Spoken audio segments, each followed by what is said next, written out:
One of the goals of the 21st century woman is to achieve full economic empowerment and emancipation, which is what we have decided to talk about today. What does the modern woman need to do, and what are the benefits of economic empowerment?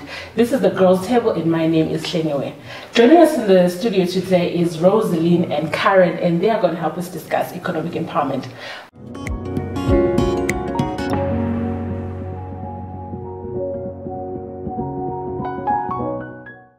Welcome, ladies, to the Girls Table, and please introduce yourselves. Thank you for having me. I'm Karen Mangena. I'm a young fashion designer, aged 18. I'm also a student at NAS studying journalism and media studies. I'm Rosaline Makakula. I run the Sweet Life Cakery, which is a bakery for cakes for all occasions, which is a home-based business for now. And I have plenty other ideas which will come hopefully soon. Absolutely. So, first things first, I'd like to know what you guys understand about economic empowerment and what it entails. Okay, for me, when I think economic empowerment, obviously I'm thinking finances, I'm thinking freedom to spend where you'd like, how you'd like to spend. That's what economic empowerment means for me. Advancing yourself financially, advancing yourself assets-wise. That's what it means to me. So not having to ask for money from anybody? Not having to ask from anyone. All right, what do you understand about economic empowerment? Well, for me, I'm thinking being independent, not having to be relying on anyone for funds, etc. So you're that person who can work hard and get that money that you need and spend it on things that you want. And then being that person who's always like, can I have money for this? Can I have money for that? So yeah. All right. So where do you guys think the journey to economic empowerment starts? Because it's one thing to look at a 20, 30-year-old and so where does the journey to economic empowerment start, especially for women? For women, I would think that the first thing that we need to think about, besides, I think it should start maybe employment. For some people, it starts at employment. For others, it starts at being business people. The ability to just earn an income, whether you're someone's employee or you're your own boss. That's where the economic empowerment starts. All right. Well, for me, I think it starts with the decolonization of the mind. And, Hello, somebody. Well, so I think as women, we should avoid that colonial mindset whereby we think, oh, we've got this mindset that I'm supposed to rely on someone for money. And it starts by having a vision. Sisters, have a vision. Know what you want in life and aim at that. Like, start planning. When you have a vision, start planning and aiming at achieving that.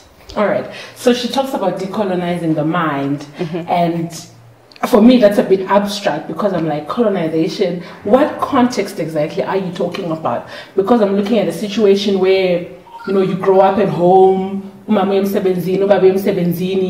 and you grow up and your conceptualization of money is also that very part. So what do you mean by decolonizing the mind? And I agree that the journey starts with your mindset. So what exactly do you mean by that? Okay, so if you look at the the African colonial era, right, what was going on, it was like we had our women there at home, right, work, cooking and doing all sorts of things. They were responsible for washing dishes, all those household chores, whilst men were the ones who were going to work, going to the farm field and doing ABCD, right?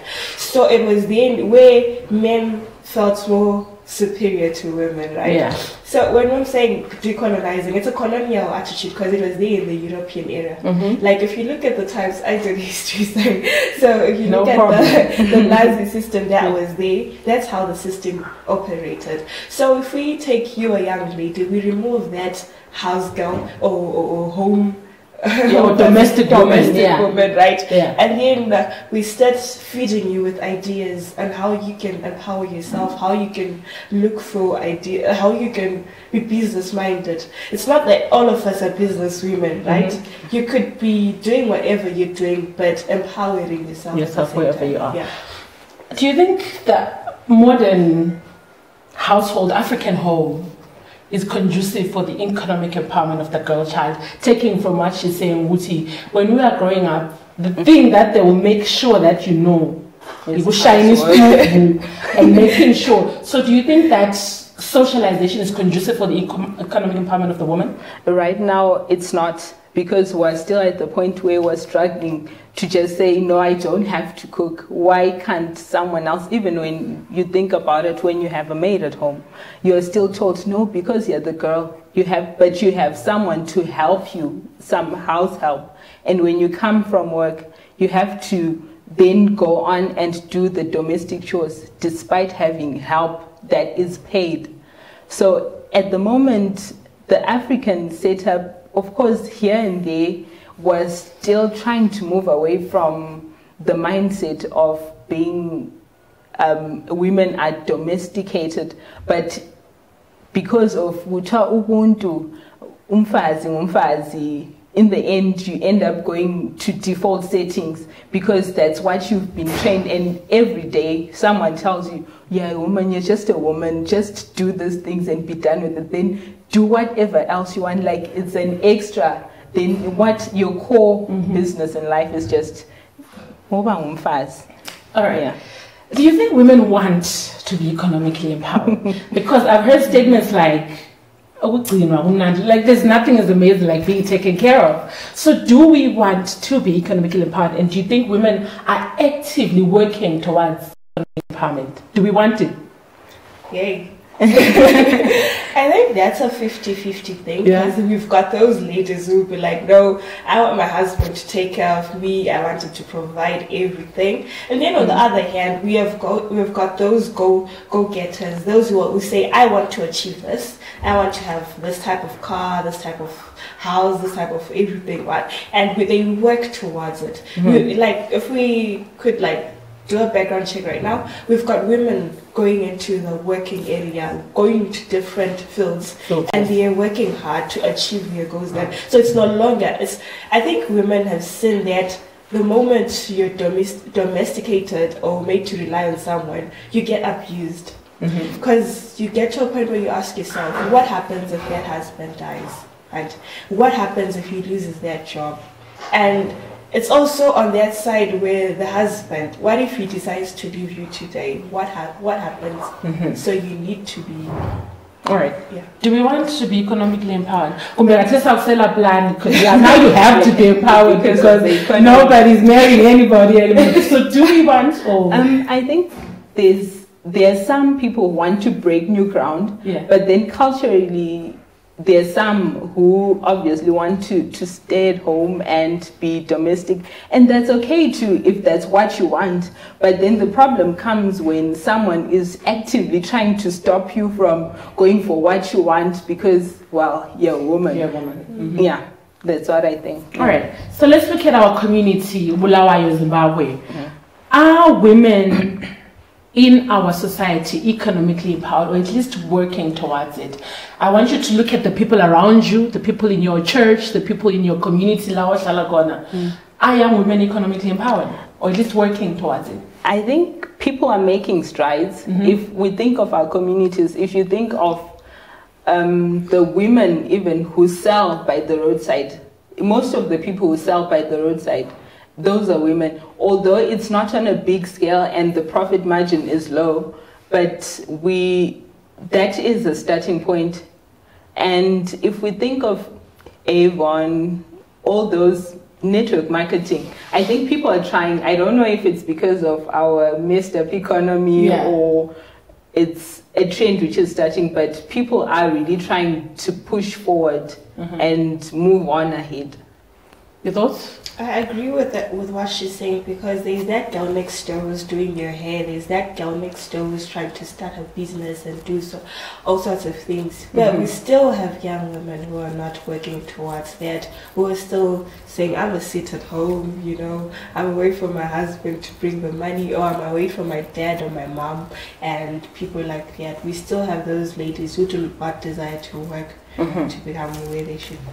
All right, so you have people looking down upon women that are doing what you are talking about, your tomatoes, your hairdressing, your food industry, is that economic empowerment when there are fields like mining and farming and so forth that women need to be taking over? Do you agree with even in those small strides, we are still lagging behind our male counterparts? It's true, because when you look at even in the culinary arts, in the home it would be said the woman who cooks and she's the best cook. But if you look at the number of male chefs and the number of male bakers, they outnumber the women. I don't know by how many. Yeah. So I don't know how, but at some point we just fall off the track. Why are we falling off the track? Is it us, or is that the environment is not conducive for women to reach that level of self-actualization? I think I'll keep on going back to, especially in the African context, I'll keep on going back to the issue of culture, because even as you advance, when you get to the late 20s, mid-20s, but what about a husband? Are you not going to have children? And in the end, the pressure gets to you and you end up dropping out of something that you're potentially good at. And at the same time, there are fields like maybe mining that you spoke about, and not traditionally, but then usually it says it's a man's world. And women would be hesitant, even though you're good in that field, you'd be hesitant to go in that area. And somehow you end up going for those professions that I say, no, these are good for women. These are the professions that you're supposed to go for. So in the end, women fall by because of culture, because of just the fear of breaking new ground, of being the only one, the fear of failure. You hear of stories of women and girls who are being ridiculed in classes because you're the only girl out of 20 guys. And women who are belittled in boardrooms because, well, why can't you just serve the tea? So that's part of our problem. And I was reading, I think, some article where they're talking about the number of CEOs in, I think, on the Zimbabwe Stock Exchange, and they're like only 2 out of all the companies are women. And those women were being belittled in the comments. Low galandoda, low slaved her way to the top. So because of that, women end up, so the environment is not really helping, and maybe we're not being brave enough also.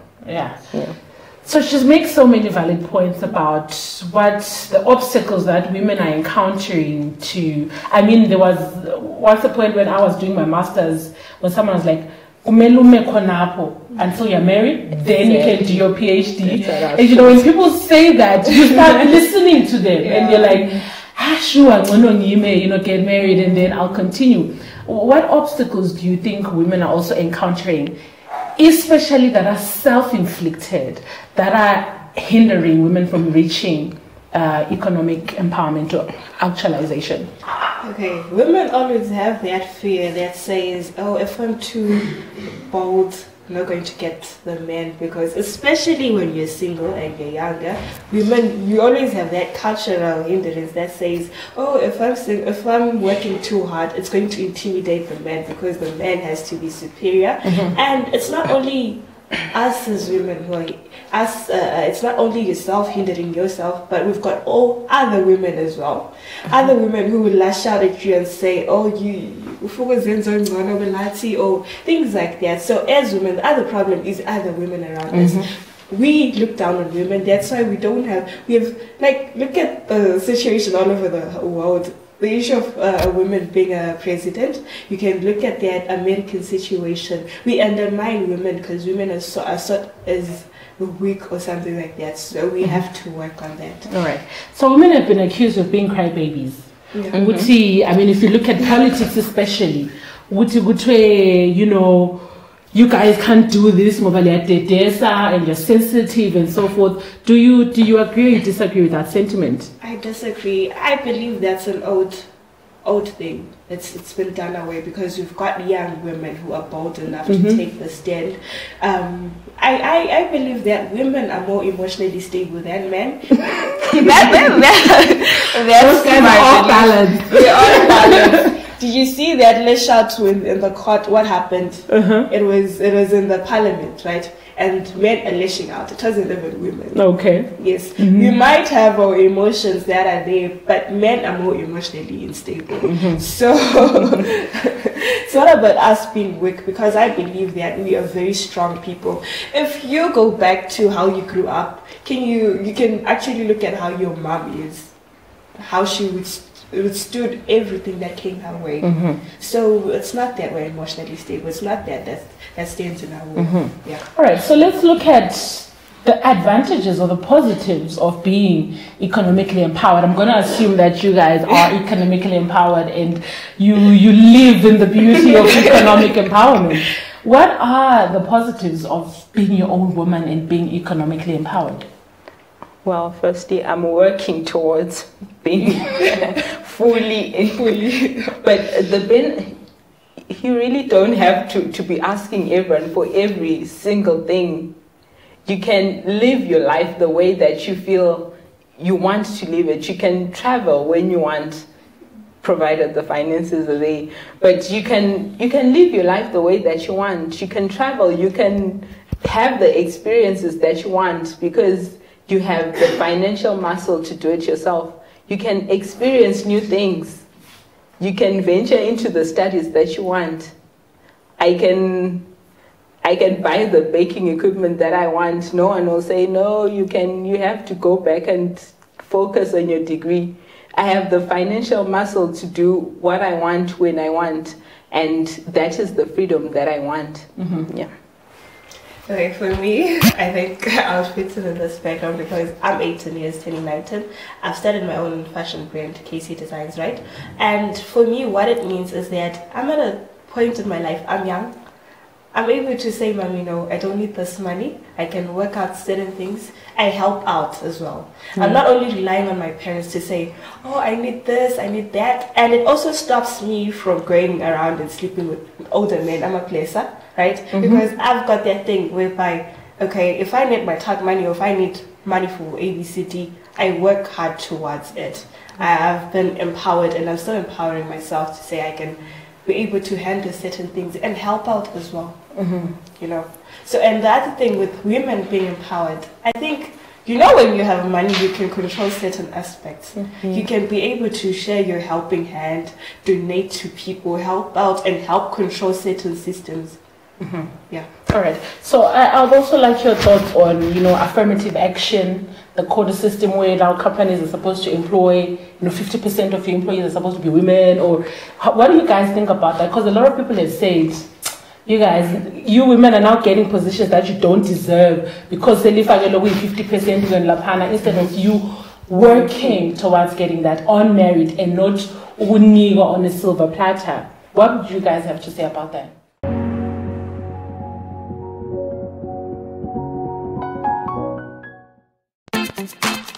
The cyberspace is home to billions of people and is the right platform you need to grow your business. The Center for Innovation and Technology is offering you a golden opportunity to speak directly to your market at an affordable price. We also offer media training workshops, live streaming, documentary production, and events management. Get in touch with us today on the following numbers: +263 867 711-0290 or 0718-100-235. Don't forget to subscribe to our social media platforms. Like our Facebook page, Center for Innovation and Technology. Follow us on Twitter @SiteZW. And you can also check out our website, www.site.org.zw. You can also visit our offices at 45 Moffat Avenue, Hillside, Bulawayo. Take advantage of this opportunity to expand your business.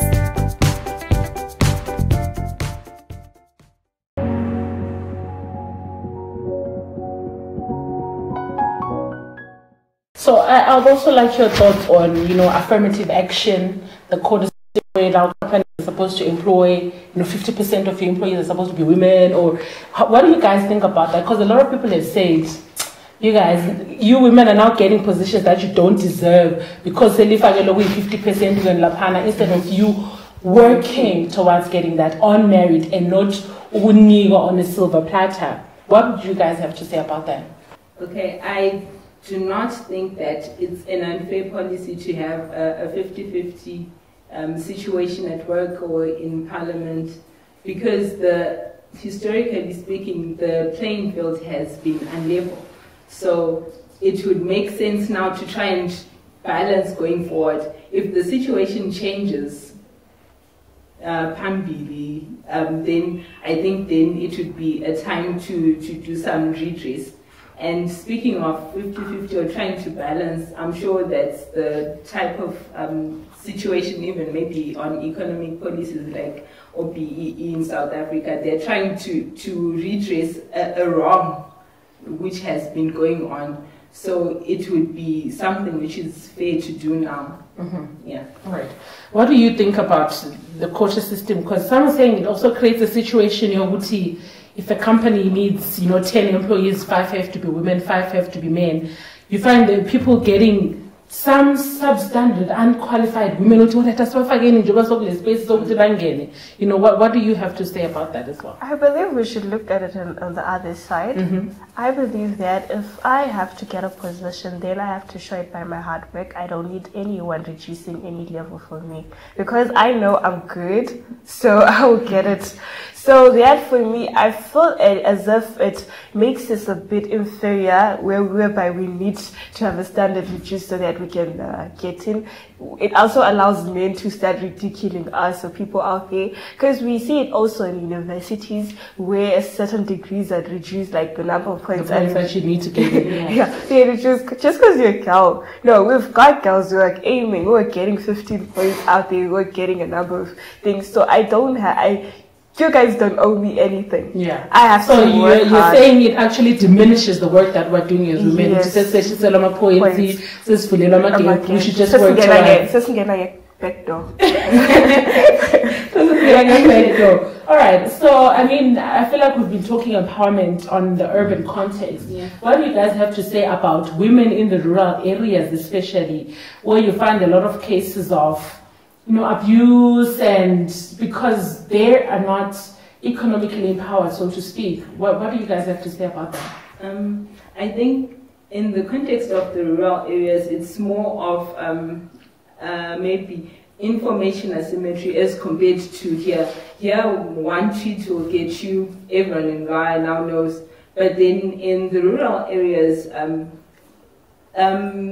in terms of timelines, it seems like we're in different timelines, because here you're fighting for basically Amfuno Peggy's child, but then that side, that person is actually fighting to have to go to primary school, not to have to get married to that old man. Yeah. So sometimes it's an issue of not having people reach out to those remote areas to talk about these issues, because people just don't know any better. So she'll just go and get married, or someone will give away their daughter, or she just won't go to school because they just don't know any better in some areas, although some people do take advantage of that.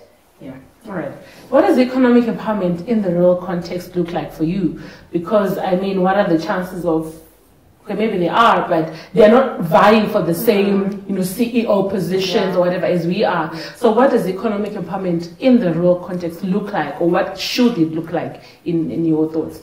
For me, in the rural areas, right, I believe we should have those young ladies empowered to say, even if it's me finding a job in that nearest kiosk, that tuck shop, that whatever shop, that grocery shop that's there, they should be allowed to apply there. They should be allowed to go to school. I shouldn't be limited just because I'm learning in the villages. I shouldn't be told that, no, you have to go and do A, B, C, D. And we should aim as that, as those people who have been elevated, right? For us who are in town, who are in the urban sector, we should be able, when we empower ourselves, let us not forget those ladies who are that side. Let's fight for them, because we can spend time fighting for those petty issues, but we also need to work towards helping them as well. So the empowerment of women is not without its challenges. How does society, how do men specifically interact with women that are economically empowered? Because I've heard like so many things, so many accusations, so many insults that are hurled towards a lady that's doing her thing. So what are the challenges maybe that women that are empowered, that have broken the ceiling, what challenges are they facing? Maybe that make those that are not empowered also be afraid to reach that level. When you look at it, it will be an issue again of culture. It's one which is holding us back, because the woman who is empowered, maybe because of what she's gone through to get to where she is, sometimes she ends up seeming like she's someone who's aloof.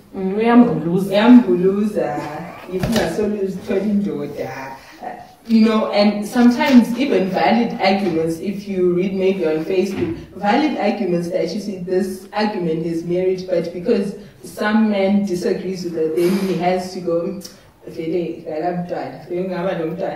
you know, something which is completely off topic. So out of pocket. Out of context, from nowhere. So in the end, I agree with you. That makes other women who are less emboldened to go forward, because in the end, even the men will shun her, and the men will end up treating her like no,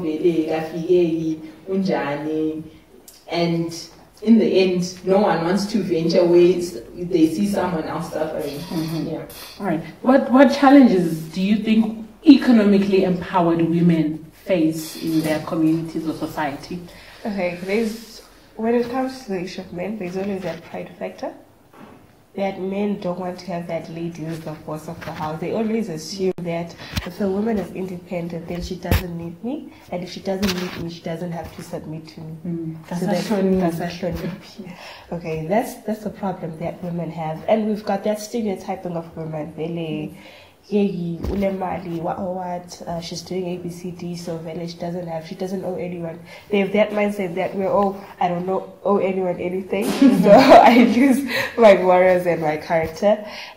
We are deemed characterless if you achieve higher positions than men. If you're a CEO of a company, she obviously slept with a man, we know her. So it's been like that. It's like you can't reach the high level without having done something sinister or scrupulous. Like you must have slept with someone, you must have stolen something, or something like that. Unless if you're single, they're like, she's got things there that are in the house, you cannot know that. Alright. So what role do women play in the emancipation of other women? Because I feel like maybe it's high time we stopped asking men or whatever, but we start doing it ourselves. So what role do women play in the emancipation or empowerment of other women? I think the answer lies in maybe mentoring. It doesn't necessarily have to be the CEO of some big company who's looking for 100 girls. It can be the teacher who's mentoring some young girl to move further beyond the point that they're at. It can be anyone who feels that they have the power to show, even if it's not mentoring as such, but then just to encourage someone else, encourage another girl to move on and be the woman who supports the business of another woman. Don't be the woman who's like, really? You know, be the woman who supports the business of another woman. Be the woman who encourages another woman. Be the woman to say the kind word to someone else who's maybe they're probably having a crappy day, and they just say something nice to them. That goes a long way, because that person who says something nice to you, you will never forget, and that is the thing that will push you to go forward and forward forever. Yeah. You know, it's so funny how women undermine other women. And I mean, if we were to rally around each other, we would reach far. Have you ever been to a driving school and then your instructor was a woman? And then you're like, because we don't trust each other to do a great job. So we need to start thinking different. It's true. It's like that everywhere. Like you go to the border, you go to the airport. Yeah. As long as you're big safe by a woman. All right. I also want to hear your thoughts about the role that other women play in the emancipation of other women. For me, like what she was talking about, mentorship, things like that, they help. But I'd also say that it starts with you. Like, if I'm able to help those around me, I'm emancipating, right? If I'm able to give a helping hand, I'm a designer. If I'm able to help the next designer to say, and if I'm able to get that same help from another designer to say, no, what you're doing is okay, but you need to improve here. And the other thing is criticism. That we need, as women, we need that positive criticism. We need to tell each other the truth. If this is... But we can't take it. Have you noticed that? You should be able to take it. But like, she's a hater. She's a hater. Haters outshame them streets. But we should be able to receive that as women from other women as well. Exactly. Because that criticism helps you. It builds you. My pastor always says that don't think those your friends that he's always like, don't think your friends are gonna take you to a higher level, because your friends will tell you the truth. But you need those people who are gonna be like your enemies. They'll tell you the truth, and that's how you improve yourself, because they tell you what you don't know about yourself, what your friends won't tell you about yourself. Are you guys happy with the